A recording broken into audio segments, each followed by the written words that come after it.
आज की कहानी का शीर्षक है तलाक।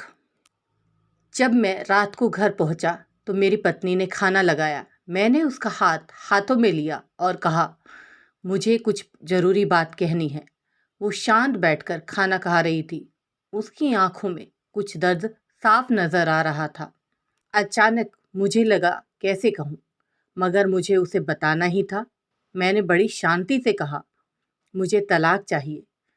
लगा जैसे मेरे शब्दों से कुछ फर्क ही नहीं पड़ा, बल्कि उसने मुझसे पूछा, क्यों तलाक चाहिए? मैंने उसके सवालों को अनसुना किया तो उसे गुस्सा आ गया।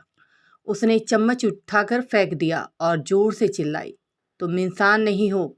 उस रात हमने एक दूसरे से बात नहीं की। वो रो रही थी। मुझे पता था वो जानना चाहती थी आखिर ऐसा क्या हुआ जो हमारा रिश्ता टूटने की कगार पर आ गया। पर मेरे लिए उसके सवालों का जवाब दे पाना नामुमकिन था। मैं अब और किसी से प्यार करने लगा हूँ। अब मुझे उससे प्यार नहीं रहा। मैंने उसे उसके बरसों के प्यार की सजा दी थी। भरे मन से मैंने तलाक के पेपर तैयार किए। उसमें लिखा था वे पूरा घर, कार, कंपनी के 30% शेयर ले सकती है इस तलाक के बदले में। लेकिन उसने उन पेपर्स को देखा ना और उनके टुकड़े टुकड़े कर दिए।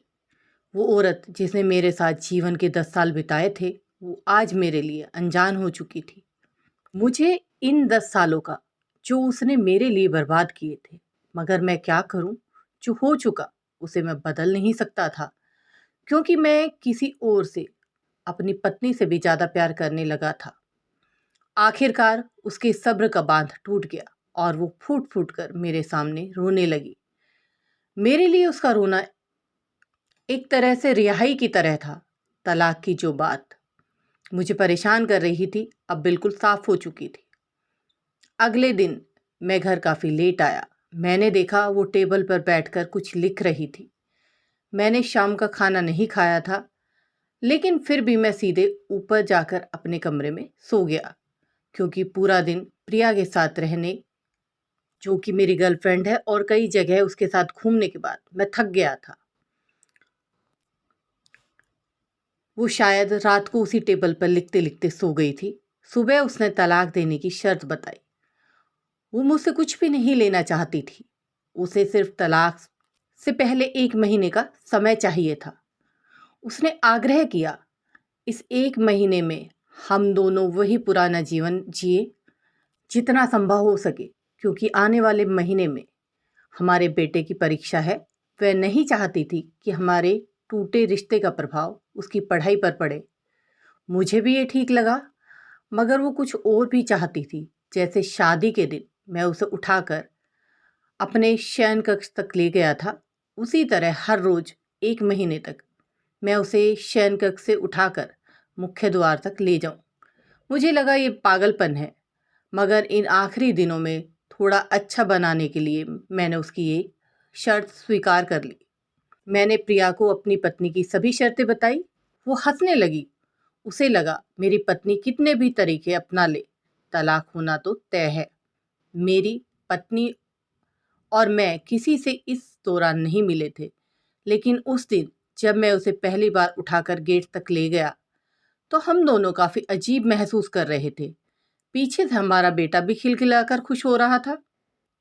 अगले दिन ये काम थोड़ा सामान्य और आसान हो गया। वह मेरे सीने से लगी थी। मैं उसकी खुशबू महसूस कर रहा था। ऐसा लगा जैसे कई दिनों बाद मुझे ये खुशबू मिल रही थी। फिर कई दिनों से मैंने उसके होने का महसूस ही नहीं किया था। पहले जितना उसमें वो कसाव नहीं था। चेहरे पर कुछ हल्की झुर्रियां नजर आ रही थी और बाल भी सफेद होने लगे थे। ये वही औरत थी जिसने अपने जीवन के 10 साल मुझे समर्पित किए थे। चौथे दिन जब मैंने उसे उठाया तो वही पुराना रोमांच लौटने लगा। 5वें और छठे दिन पुराना प्यार फिर जागने लगा। मैंने प्रिया को इस बारे में कुछ नहीं बताया था।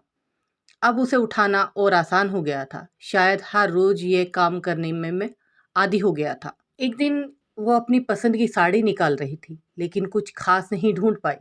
उसे सांस भरते हुए कहा, सारे कपड़े ढीले हो गए हैं, अब मुझे पता चला वो काफ़ी दुबली हो गई है, इसलिए मैं उसे आसानी से उठा पा रहा था। मेरे दिल को एक बड़ा झटका सा लगा। उसने अपने दिल में काफ़ी सारा दर्द छुपा रखा था। पता नहीं कैसे मैं आगे बढ़ा और उसके सिर को छूकर देखा। अचानक हमारा बेटा आया और बोला, पापा ये मम्मा को उठाकर बाहर ले जाने का समय हो गया है। उसके लिए पापा के द्वारा मम्मा को उठाकर ले जाना देखना जीवन का अभिन्न हिस्सा बन गया था। मेरी बीवी ने हमारे बच्चे को बुलाया और जोर से उसे गला लगा लिया। मैंने अपना चेहरा दूसरी तरफ कर लिया। मुझे लगा कहीं मैं अपना निर्णय बदल ना दूं। मैंने अपनी पत्नी को रोज की तरह उठाया और बेडरूम से सिटिंग रूम होते हुए हॉल तक ले आया। उसे प्यार से दोनों हाथ मेरी गर्दन के आसपास रख दिए। मैंने उसे जोर से पकड़ रखा था, बिल्कुल हमारे सुहागरात की तरह। मगर इतना कम वजन मुझे परेशान कर रहा था। महीने के आखिरी दिन जब मैंने उसे उठाया तो मेरे लिए एक कदम भी चल पाना मुश्किल हो रहा था। हमारा बेटा स्कूल जा चुका था। मैं अपनी कार से ऑफिस गया और कार से कूदकर बाहर आ गया, बिना कार को लॉक किए। मुझे डर था अब एक पल भी देरी किए बगैर मैं इरादा बदल देगी। मैं ऊपर गया, प्रिया ने दरवाजा खोला। मैंने उससे कहा, सॉरी प्रिया, अब मैं अपनी पत्नी से तलाक नहीं लेना चाहता। उसने मुझे देखा और मेरे सिर पर हाथ फेर कर कहा, तुम्हें बुखार तो नहीं है? मैंने हाथ उठाया और कहा, सॉरी प्रिया, अब मुझे अपनी पत्नी से तलाक नहीं चाहिए। हमारी शादीशुदा जिंदगी हमारे दोनों के ध्यान ना देने की वजह से बोरिंग हो गई थी। लेकिन इसका मतलब ये कतई नहीं है हम एक दूसरे से प्यार नहीं करते हैं। अब मुझे एहसास हुआ जिस दिन मैं उसे शादी करके अपने घर लाया था, उसी दिन से जीवन के आखिरी दिन तक मुझे उसका साथ निभाना है। प्रिया के होश उड़ गए। उसने मुझे एक जोरदार चांटा जड़ दिया मेरे मुंह पर। वो रोने लगी। दरवाजा अंदर से बंद कर लिया। मैं सीढ़ियों से नीचे उतरा और आकर अपनी कार में बैठ गया। आगे एक फूल वाले की दुकान पर रुका और अपनी पत्नी के लिए एक सुंदर सा गुलदस्ता लिया। दुकानदार ने पूछा, इस पर क्या लिखना है? मैंने मुस्कुराते हुए कहा, मैं तुम्हें जीवन के आखिरी दिन तक यूं ही उठाता रहूंगा, मेरी अर्धांगिनी। उस शाम जब मैं घर से बाहर आया, हाथों में गुलदस्ता लिए, मेरे चेहरे पर एक मुस्कान थी। मैं ऊपर अपने कमरे की तरफ भाग कर गया, लेकिन तब तक वह मुझे छोड़कर इस दुनिया से जा चुकी थी, हमेशा के लिए। वो कई महीनों से कैंसर से लड़ रही थी, लेकिन मैं प्रिया के साथ इतना खोया हुआ था कि कभी ध्यान ही नहीं दिया।